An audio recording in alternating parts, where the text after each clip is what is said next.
Good morning, everybody. Thank you so much for joining. What we'll be talking about today is why a maritime museum down here in Washington County.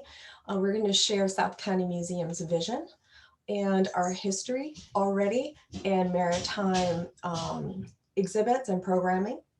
And this is the first of hopefully many conversations with both the community and the town and the state in regards to the best opportunity for Maritime Museum that can preserve our history, our heritage, and our future. This meeting is being taped so that way we can share it with others who weren't able to make this meeting. And then at the end, we'll be taking questions. We will not be taping those, but you can feel free to send your questions on, and I'll share my contact information at the end. South County Museum, if you haven't been here recently, has been a mission of supporting and sharing the history of South County's agriculture, maritime, textile mills, and the villages that formed around those tools, techniques, implements, but we also share the personal stories of those village members. We're a medium-sized American history museum. Everything in our collection generally connects to someone in South County. And really, it's a perfect example of United States' development from agriculture and then on to maritime and industrialization and then commercialization, and how it affected those rural working class communities then and now. We have a full staff with both full-time and part-time employees, and also a 10-member board of directors, which we thoroughly appreciate. And we have approximately 10 to 20 skilled volunteers. At least 10 of those people are here putting in hours of 6 to 10 hours, maybe more, 20 hours a week. So we are small but extremely mighty. And our facility is located on a 7-acre campus that we lease from the town of Narragansett. And we have 6 outbuildings. You can see on this, we have an actual living history farm with live stock, which include sheep, goats, and our Rhode Island red heritage flock. We also have a large exhibit hall. And then in the back here, we also have actual working blacksmith forge, a carpentry barn, and an exhibit with horse-drawn carriages as well as antique cars. It is quite interesting when you think about the fact that we are the ocean state and we do not have an official maritime museum. Think about that for a second. The South County Museum has been filling that role with temporary exhibits, and we continue to establish a repository of research in collaboration with multiple historians, local, national, and also the University of Rhode Island. Our permanent collection is professionally managed, and it's accessible to both researchers as well as visitors. And those visitors are 2 different audiences. They could be a local who has grown up in the area like I have, or it can be someone who's visiting for the day or the week. And that mix has really become something that's critical to the museum to share our mission across the nation. We're also a community center. This is a place where different voices get together and are heard. Sometimes people don't quite understand why maybe our commercial fishermen don't like green energy, and yet we have the opportunity for that civil discourse when the community of commercial fishermen can explain how their industry is affected in the most dangerous job in the nation by the wind farms that could potentially not only hurt the fisheries, but danger their lives. And yet, I think we'd all agree the future of green energy is also very important. And that's what we do beyond a couple of objects and a few signs in an exhibit. We actually bring together a community, have those discussions, which can protect our future. What's interesting about Point Judith is it is an example of the history from life-saving to work on the ocean, open ocean, and inside in the upper pond. It's also a recreation, from sports fishing and the tuna tournament when we used to be the tuna capital of the world, to surfing. And maybe you read in the paper recently that Peter Pan shared that Narragansett was the first winter surfing competition. There are many other areas where Point Judith stands out. It used to be the second largest commercial fishing port in the nation. It also has had individuals who really exemplify Rhode Island's independent and entrepreneurial spirit. They include the first woman to take care of a weather station. They include people within the life-saving community when they were surfmen, and they actually went out in the middle of a hurricane to help a schooner, sail-powered, in saving lives. We have a gentleman who received the Life Achievement Award from the Coast Guard, and that's been given few and far between to individuals. And we even have leaders in the industry and education, whether it's URI's Marine Sciences, which stands out for oceanography across the nation, to, again, our wind farms. They are something that have been established and may actually set a precedent for the rest of the nation. Finally, the question is, who's going to hear the voices of the unique Point Judith commercial fishermen and the shore's support?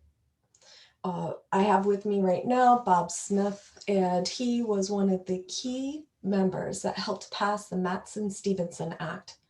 And that was passed in 1982 across the world to protect our shores and other nations' shores within 200-mile limit. It was actually passed in 1976. 1976 and then 1982 by the UN. Right. So think about the impact that Point Judith and independent commercial fishermen who established co-ops and work together today to protect each other and the fisheries, as well as feeding those who are unable during COVID to provide for themselves. And Fred Matera can talk more about that in his mission. So what's next? Well, South County Museum has been providing lectures, exhibits on everything from life-saving, navigation, and we have an upcoming exhibit in May. That exhibit on commercial fishing has been something we've been working on for a very long time, but actively building for the last 2 years. Thanks to our community on Facebook, which include the actual commercial fishermen of past and present, which represents over 1.5 thousand members. We continue to work in education as well, and we're providing opportunities for both URI undergraduate and graduate students through a formal history internship, as well as K through 12, whether it is a field trip for an elementary school group or it's a senior project for Narragansett High School. In the future, you're going to hear more about the O Lab, which stands for the Oral History Hub. We're building on a program that started in the Narragansett High School 20 years ago, where students interviewed commercial fishermen, 40 of them, taped it on a cassette tape, and then made a transcription. Thankfully, that was donated by the 3 teachers who conducted that project, so it will live on. And we will continue those discussions with everyone who is still alive to be able to capture what the next generation now faces in commercial fishing. We'd like to expand our programming. So we are supported, of course, through the generous donations of individuals and members, but also we do seek grant funding from organizations from the Rhode Island Council for the Humanities, the Rhode Island Foundation, and through the National Endowment for the Arts and Humanities. As we continue to expand our programming, we'll look to our field trips, but also eco tours as well. Anything from kayaking to seeing an oyster farm and understanding aquaculture, to walking through the fish processing plant and also on commercial fishing vessels, continuing a very successful program that's been in the past from Fred Matera. And finally, we'd like to explore the role that the South County Museum can help provide a gateway to Point Judith so that visitors who are both local, state, and national can understand the history and heritage that the ocean has provided the ocean state. The goals that we have right now, please come to our exhibit. It's opening in May, and continue to join us for lectures like the one we have on the 28th through the Narragansett Library, as well as the Ompetaquamsket group and the Friends of Canachet. You can find that information on the Narragansett Library's webpage. We're going to continue to explore the feasibility of either expanding the museum to hold a permanent collection on Maritime, which includes commercial fishing and other areas, or whether or not we can repurpose part of our building here or at a new location. We'll continue to expand our programming. We'll start to plan and design the permanent exhibit, and then we'll execute a capital campaign. Finally, we look forward to opening the Ocean State's only maritime museum, and we look forward to preserving and protecting Point Judith's heritage, but with the community that we represent. If you'd like more information on this, we'd certainly love to hear from you, particularly now because not only in the newspaper of both the Independent and the Narragansett Times, but within the social media groups and even the town council, people are asking the question, what should happen when people arrive and then use our tourist destination, whether it's here on our shores or over to Block Island? There are key communities there that need to be represented, but there's also key commercial property there as well. And conversations are being had on what is it that you want as part of the community? Some people are asking whether or not there should be a maritime museum right there where the Dutch Inn used to be, or for those more local, the Lighthouse Inn. I'm not sure what the answer of that is.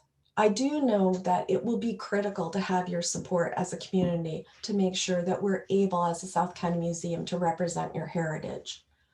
Most likely, that location is probably too small to house the large repository we've already built or to execute the vision that we have.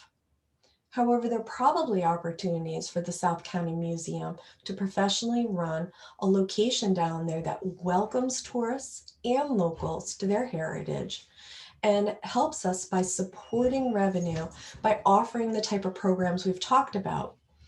Admissions do help, and so do grants, but ultimately programming is the way that we can support the organization. Thank you so much, and I look forward to talking to all of you. Again, feel free to reach out in regards to any questions that you have.